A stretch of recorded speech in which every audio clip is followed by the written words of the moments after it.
नमस्कार, public news में आपका स्वागत है।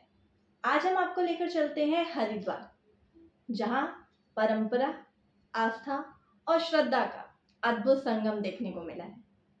पितृपक्ष का अंतिम दिन और इसी के साथ संपन्न हुई महालय अमावस्या, जिसे पितरों की सबसे बड़ी अमावस्या कहा जाता है।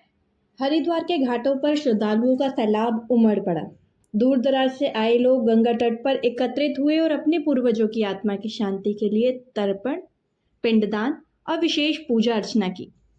हिंदू धर्म ग्रंथों में महालय अमावस्या का विशेष महत्व बताया गया है। मान्यता है कि इस दिन पितरों के लिए किया गया तर्पण, श्राद्ध और दान सीधा उनके लोक तक पहुंचता है और वे प्रसन्न होकर अपने वंशजों को आशीर्वाद देते हैं।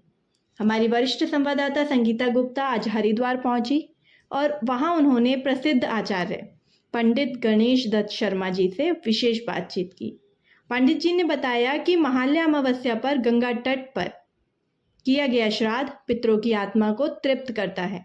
यह दिन केवल पितरों को स्मरण करने का नहीं है, बल्कि उनसे शक्ति और आशीर्वाद प्राप्त करने का भी है।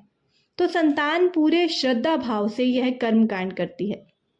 उनके घर परिवार में सुख समृद्धि और संतति की रक्षा बनी रहती है। शास्त्र में कहा गया है कि गंगा जी जो है भुक्तिम च विदासनी, ये भुक्ति और मुक्ति देने के लिए आरक्षित है। मुक्ति का मतलब पितरों को मोक्ष है।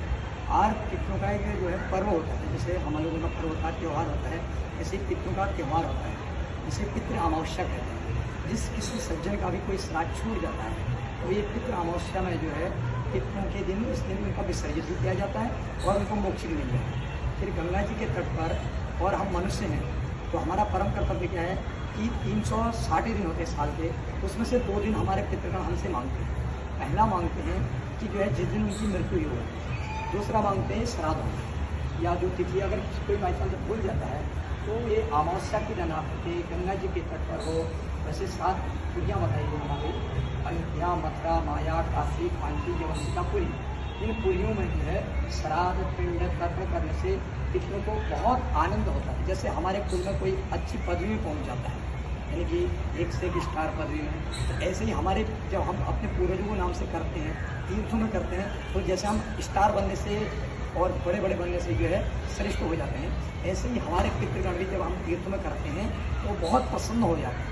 और प्रसन्न होने के बाद वो हमें आयु देते हैं, प्रजा देते हैं, धन देते हैं, विद्या देते हैं और घर में सुख शांति का आशीर्वाद देते हैं। और फिर गंगा जी का तट पर तो पतित पावनी है, यानी कि जो नीचे गिरा हुआ है उसको पावन कर देती है। इतना पावन कर देती हैं कि फिर आदमी सोच नहीं सकता है। फिर भुक्तिम च मुक्तिम, भुक्ति का मतलब होता है कि भोग विलास, भोग विलास का मतलब है सुख साधन।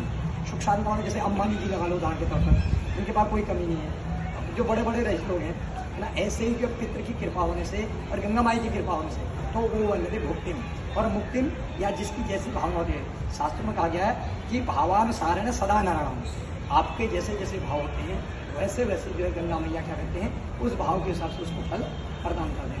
आज का विशेष महत्व ये होता है कि गंगा जी के तट पर बैठे जो अपने पितरों के नाम से श्राद्ध करता है उसको परम गति की प्राप्ति। जय गंगा। जय गंगा। सचमुच हरिद्वार में आज जो आस्था का महासमुद्र उमड़ा, वह हमारी संस्कृति और परंपराओं की गहराई को दर्शाता है। अंत में यही कहना चाहेंगे कि पितृपक्ष हमें केवल कर्मकांड ही नहीं सिखाता, बल्कि यह हमें अपने पूर्वजों के प्रति कृतज्ञता व्यक्त करने और उनकी स्मृतियों को सहेजने का अवसर भी देता है। तो जुड़े रहिए पब्लिक न्यूज़ के साथ। मैं हूं शिखा। धन्यवाद।